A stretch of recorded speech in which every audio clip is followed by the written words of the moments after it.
Hospitals infrastructure వదిలేశారు మీరు. నొక్కేమని డబ్బులు పడ్డాయి అంటారు, కరెక్టే. మీరు హాస్పిటల్ ఇన్ఫ్రాస్ట్రక్చర్ వదిలేశారు. గవర్నమెంట్ హాస్పిటల్స్ ఎక్కడున్నాయి ఇప్పుడు అంత అద్భుతంగా? ఇప్పుడు తప్పని పెడతా ఉన్నాం ఎన్డీఏ ప్రభుత్వం వచ్చాక. మెడికల్ కాలేజీలు ఎక్కడున్నాయా? జగన్మోహన్ రెడ్డి గారు మెడికల్ కాలేజ్ కట్టలేదా? నేను అడుగుతున్నాను పవన్ కళ్యాణ్ని. మెడికల్ కాలేజీ లేనప్పుడు తెల్లారులేస్తే మెడికల్ కాలేజీని ప్రైవేట్ పరం చేస్తామనే స్టేట్మెంట్ ఎందుకు ఇస్తానని చెప్పి అడుగుతా ఉన్నాను. ఇవాళ మెడికల్ కాలేజీలని బహిరంగంగా మీరు టెండర్లు పిలుస్తూ ఉన్నారుగా, మేము ప్రైవేట్కి పీపీ పద్ధతులు ఇస్తామని చెప్పేసి.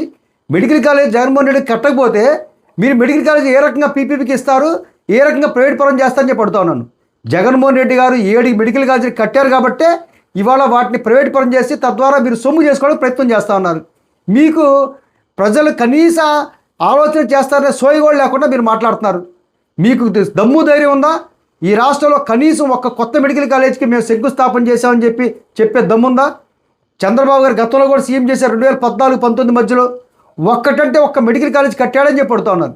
ఇవాళ ప్రభుత్వ వైద్యం గురించి, మెడికల్ కాలేజీల గురించి మాట్లాడే కనీస అర్హత, నైతిక హక్కు మీకు లేదు.